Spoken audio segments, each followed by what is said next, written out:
কি হয়েছে বলো। আমি বাসায় আসতেছি। না থাক, আশা লাগবে না, এই ঠান্ডায় গোসল করতে পারবো না। কেন গোসল করতে হবে কেন? আরে গতবার এসে আমার জ্বর বানাই দিয়ে গেছো। কেন গোসল করছো কেন?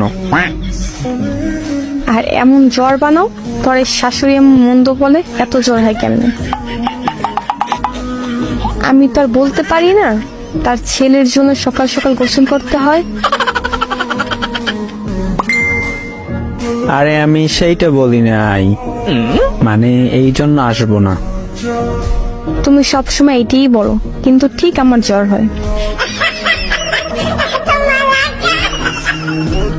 আরে সত্যি বলতেছি।